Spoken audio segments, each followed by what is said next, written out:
Hello everyone, welcome to episode 52. Hey, yesterday I went to work. I was a bit late, so I actually took a cab. The thing is that when I take the cab, right, this driver was like keep sharing his stories, like his personal issue about his son, everything, Yeah, in a way was a bit sad, but at the same time was like, how come they trust a person and sharing so much of information? Maybe they feel comfortable with you lah, then they just share lah. But have you come across like this? There was this Indian Muslim uncle lah. I got a taxi because I went for course. Okay. Then couldn't find where's the MRT station. So I took this taxi. The uncle was quite friendly. Okay. Then actually he said I look very familiar. Then I said no uncle, I just do maybe YouTube videos lah. I do short films. Then he said maybe I would have seen one of your short films. Then after that I was just asking lah, what else do you do on YouTube and all that lah? On your free time and all that. So I just said I share ghost stories lah. Like this and all that. I share ghost stories. Then he like, ghost story ah? Why lah? Then I was like, why uncle? Everything okay? I said, no, ever since something happened to me, right, I very afraid to see ghost movies also. So bad ah? Yes. Uncle Taxi. Okay, as I mentioned earlier, right, I took a taxi right after my course, and it was from like Jurong area, no. So after Jurong is quite ulu and all that. Then this uncle stopped, so I bought the taxi lah. Like what I said earlier, he said that I seem familiar and all that. So as we were talking, right, he shared this story with me lah. But of course, I asked permission. Uncle, would it be okay if I share this on YouTube or not? Then he said, yeah, no problem lah. But he never said anything, but I'm not going to mention his name and all that lah. Okay? So, it was quite a long ride back home. So, he was sharing me all the details lah. Okay? So, this happened to him many years back. And he was still driving taxi lah back then also. So he said that it was a night when he was driving. Okay, so he was driving and all that. There was no passenger for him and all that lah. So while he was driving through the night, right, he said he saw something crossing the road slowly in front of him. And like it was an animal lah. It looked like an animal. So he started flashing the light and honking at the thing, The thing looked at him and stood its ground. Okay, like if it's like any like normal wild animal, you horn or what, it will like scatter away or like it will start moving away lah. But this thing stood its ground, and his engine was on, So on top of the engine sound, his radio sound, he could hear the growling. Then after I asked him, so uncle, was there any street lamps and all that? He said no, it was a very ulu passage. There was no lights. I was like, in Singapore? Then he was like, yeah, in Singapore. I was like, wow.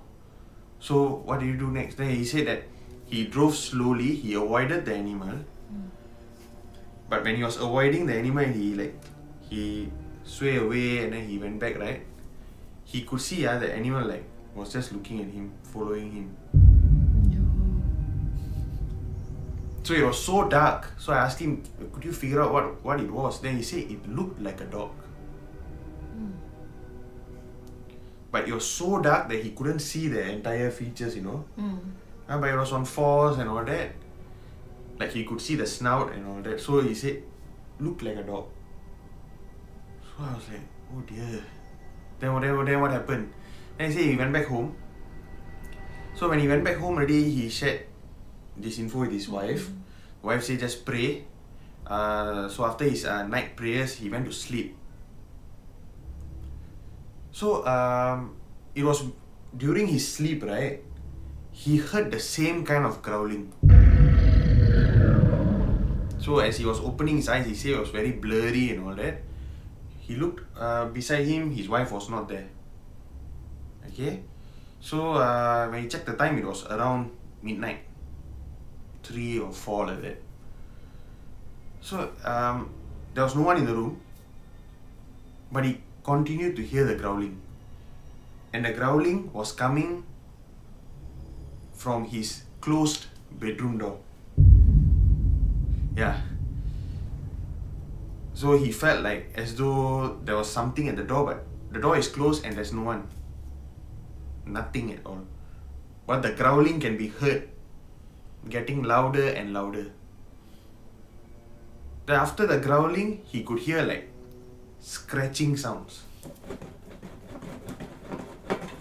He like didn't know what to do and all that, no? After a while, he heard his main door, the main door of the house, right? Open and close. Open and close.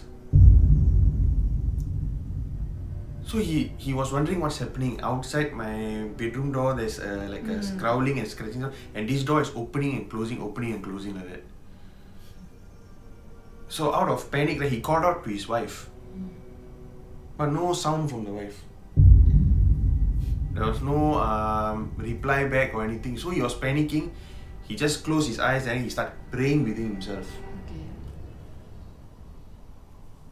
When he began to pray, right, he heard his bedroom door open. So he opened his eyes and saw the door was like literally opening slowly. And the growling was louder. And then slowly he heard like soft footsteps approaching the door which opened. The door was no one, right? He saw a dog-like figure just emerging from nowhere, just coming to the center of the door. And it was growling non-stop. I was listening to all this in silence, guys. I like thinking, what could that have been, like a stray dog or what? I asked him, was there a construction site nearby? Or was the door open? Then he said, no, there was no construction, anything. But it's definitely the same dog. Because he heard the breathing and the growling, all that was like unlike anything he has heard. And then he said,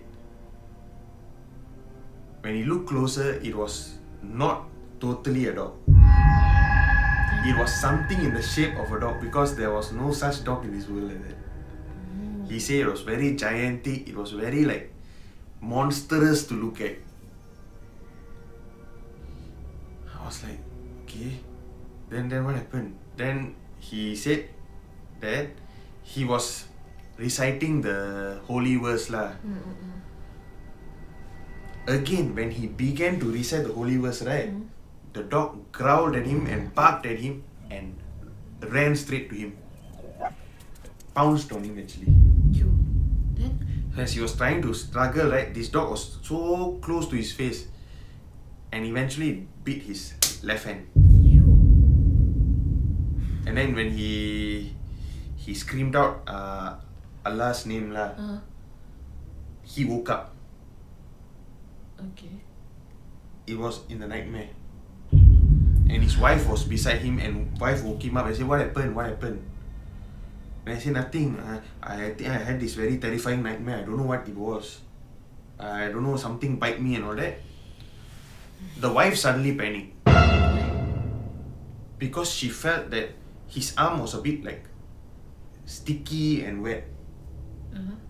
When she was sleeping beside him lah. So she on the light, she opened the blanket. There was this bite mark on his hand. And it was like an animal bite lah. And it was bleeding. So the wife brought him to a hospital and all that. There was no infection. But then the doctors took like tests and all that. They test like, because he said that it looked like a dog, but it's not a dog and all that, right? The doctors couldn't find out what animal it was. Then after that, he didn't drive taxi for very long after that because he was quite terrified of the incident. Because there's an unexplained bite wound there. Which supposedly is in the nightmare, but when he woke up, the mark is there. So he shared this with his relatives and his friends.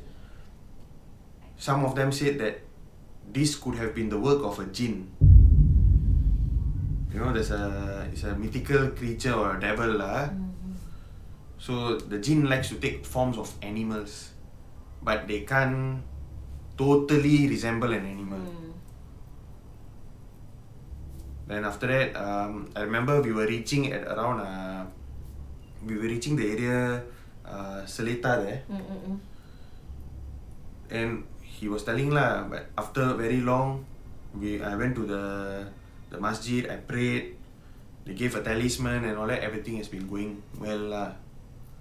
But that is a incident which he can never forget, and till today at times, whenever he closes his bedroom door and he sleeps, he still has that slight fear that the door will open on its own and something will be standing there. But his wife, his kids are there to on it. Like he's traumatized, but because of his wife and kids, he's staying strong lah.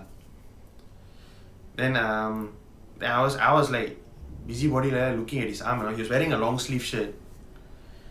Then when he stopped, right, he never asked for the money first. No, he said, "You want to see the bite mark or not?" Then I'm like, "Never mind, uncle. Never mind. It's too personal. Never mind." He rolled up and showed me there was a bite mark there.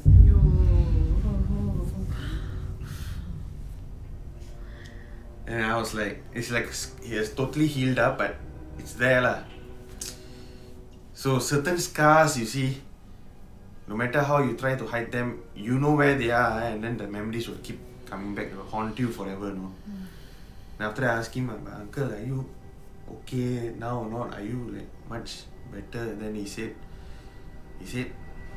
"I leave it to God lah. Maybe it was a sign. Maybe I accidentally provoked that thing which was crossing,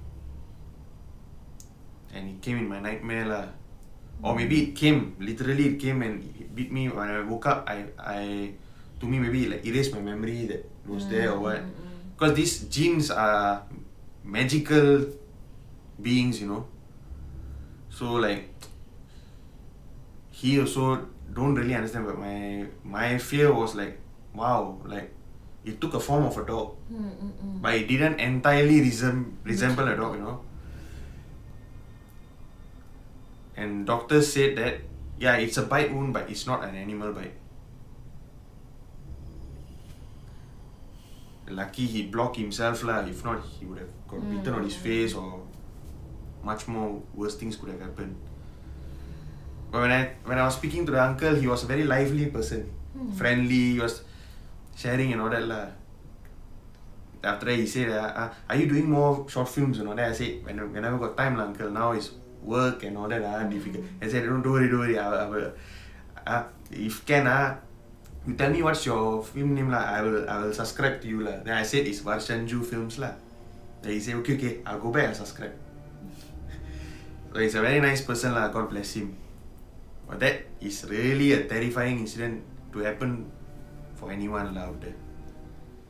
Okay, so we have come to the end of this eerie story. Okay, so we will catch you up with the next one. So until then, signing off, Varshan.